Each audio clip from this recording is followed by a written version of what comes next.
Bow, bow, bow, bow. Bow, bow, bow, bow. Those were the sounds of shots ringing out at the Butler, Pennsylvania Trump rally. Guys, in addition to Joe Biden dropping out of the race, we also had a literal assassination attempt on Donald J. Trump at one of his rallies in Butler, Pennsylvania. Honestly, I don't even know if I could do this show. I think we should just sit here and stare at each other for the next hour. Because what? Y'all, someone done shot up a Donald Trump rally and they hit him, y'all. They hit him. Oh my gosh. On July 13th, there was a Trump rally in Butler, Pennsylvania. Donald Trump is giving his speech. He's talking about quote unquote facts. He has a chart that he's referencing and he's looking back and forth between the chart and the people. And suddenly you hear like a pop, pop, a bow, bow, bow, bow, bow. You hear like a pop, pop. And then you see Donald Trump grab his ear, look at his hand, and then he drops. So Secret Service swarms the stage, knocks him, gets on top of him. And a few minutes later, he gets up, they get up, and Donald Trump has blood, a blood streak across his face originating from his ear, which has clearly been injured. He gets up, and instead of them quickly ushering him off of the stage, he took a moment to throw up a defiant fist and tell his followers to fight, fight, fight. He said that. He said it over and over again. Okay? And he got a couple great photo ops.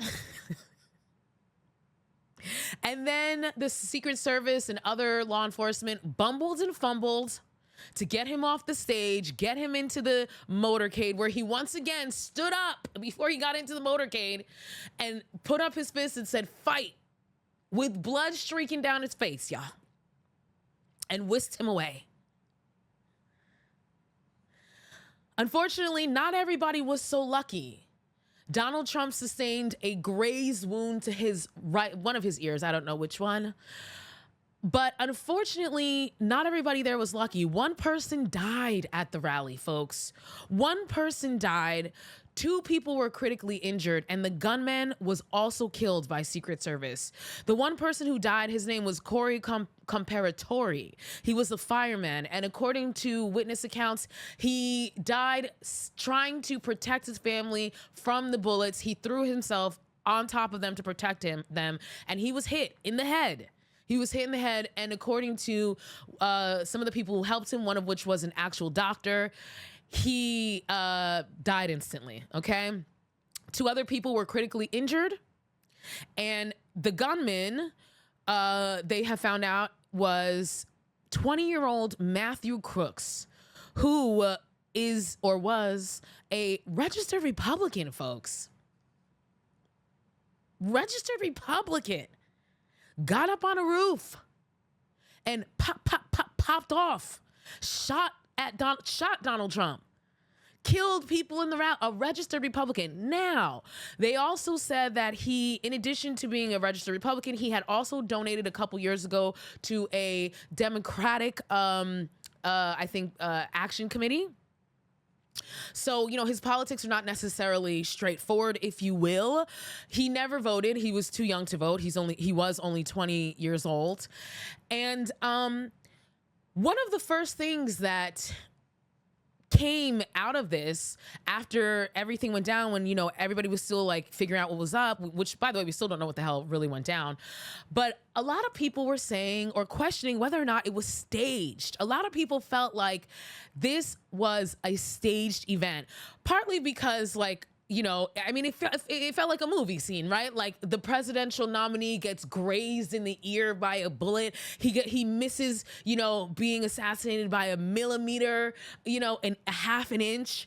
Like, a lot of people were like, did Trump set this up so that he would, be able to play victim and then like, hopefully in his eyes win his election so he could garner sympathy? A lot of people were questioning that. Also, partly because the shooter was spotted earlier, y'all, an hour before the shooting happened, he was spotted on the roof. There's eyewitness video of this dude on the roof with a rifle.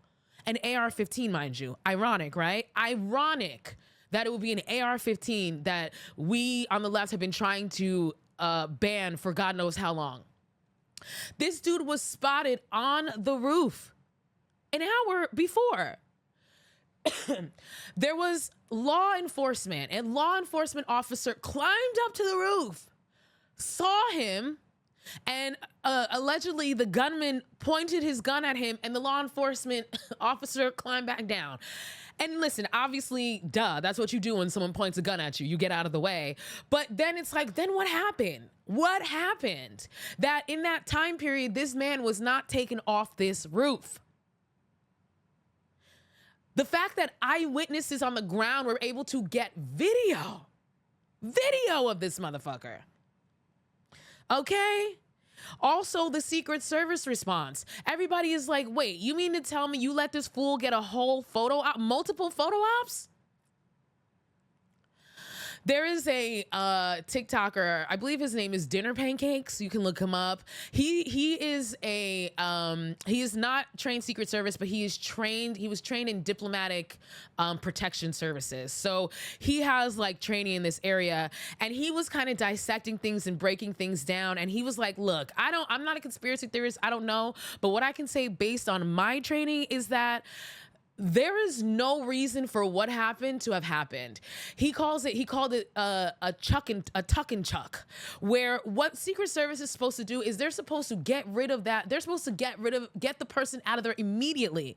They have a move called tuck and chuck, where they tuck them, carry them, and chuck them into a safe space, into the motorcade. All right. And according to this guy, like, once the target is under threat, the target is no longer has autonomy over their body. The Secret Service is now in control. They grab that motherfucker and they go. That's what the hell they do. They don't just sit there and chill with him for 10 minutes. Okay, it wasn't 10 minutes, but someone timed it. They said it was a whole 50 something seconds, almost a minute from the time that he went down to the time that he actually was escorted off of the stage.